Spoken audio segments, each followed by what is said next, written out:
శ్రీ లక్ష్మీ సహస్రనామ స్తోత్రం. నామ్నాం శాస్త్రసహస్రం చ బ్రూహి గార్గ్య మహామతే. మహాలక్ష్మ్యా మహాదేవ్యా భుక్తిముక్త్యర్థసిద్ధయే.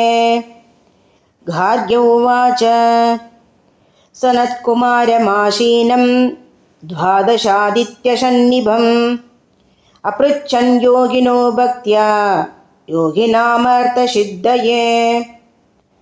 సర్వలౌకికకర్మభ్యో విముక్తానాం హితాయ వై భుక్తిముక్తిప్రదం జప్యం అనుబ్రూహి దయానితే.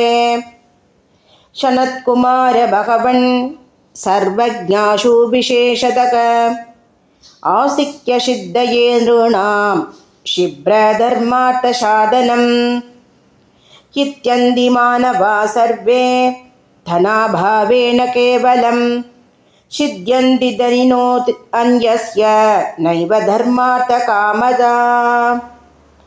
దారిద్ర్యధ్వంసినీ నామ కేన విద్యా ప్రకీర్తితా కేన వా బ్రహ్మ విద్యాపి కేన మృత్యో వినాశినీ. సర్వాసాం సారభూతైకా విద్యానాం కేన కీర్తితా ప్రత్యక్షసిద్ధితా బ్రహ్మణ్ణ తామాచక్ష్వదయానితే. సనత్కుమార ఉవాచ సాధు భృష్టం మహాభాగా సర్వలోకైకిదైషిణ మహాదామేష ధర్మచ్చ నాన్యేషామితి మే మతి.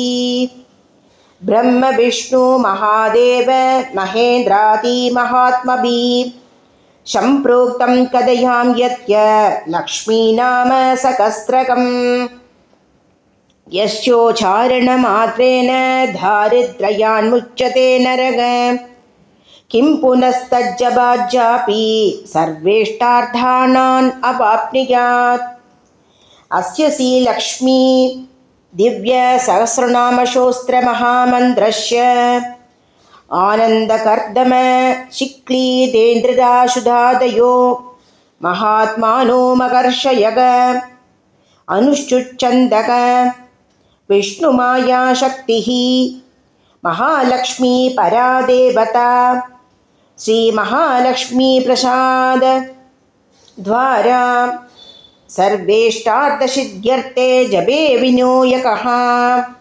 శ్రీమిథ్యాదిషడన్యాసక ధ్యానం. పద్మనాభప్రియాం దేవీం పద్మాక్షిం పద్మవాసినీం పద్మవక్త్రాం పద్మహస్తాం వందే పద్మామహర్నిశం. పూర్ణేందువదనాం దివ్యరత్నాభరణభూషితాం వరదాభయహస్తాఢ్యాం ధ్యాయే చంద్రశఖోదరీం. ఇచ్ఛారూఢాం భగవతః సచ్చిదానందరూపిణీం సర్వజ్ఞాం సర్వజననీ విష్ణువక్షస్థలాలయాం. దయాళుం మనిషం ధ్యాయే సుఖసిద్ధిస్వరూపిణీం. స్తోత్రం. ఓం నిత్యా గదా ఆనందనిత్యానందినీ జనరంజనీ నిత్యప్రకాశినీ చైవ స్వప్రకాశస్వరూపిణీ. మహాలక్ష్మీ మహాకాళీ మహాకన్యా సరస్వతీ భోగవైభవసందాత్రీ భక్తానుగ్రహకారిణీ. ఈశావాస్యా మహామాయా మహాదేవీ మహేశ్వరీ గృళ్ళేకా పరమాశక్తిర్మాతృకా బీజరూపిణీ. నిత్యానంద నిత్యబోధ నాదినీ జనమోదినీ సత్యప్రత్యయనీ చైవ స్వప్రకాశాత్మరూపిణీ. త్రిపురా భైరవీ విద్యా హంసా వాగీశ్వరీ శివా వాగ్దేవి చ మహారాత్రీ కాళరాత్రీ స్త్రిలోచనా భద్రకాళీ కరాళీ చ మహాకాళీ తులోత్తమా కాళీ కరాళవక్త్రాంధా కామాక్షీ కామదా శుభా చండికా చండరూపేశా చాముండా చక్రధారిణీ.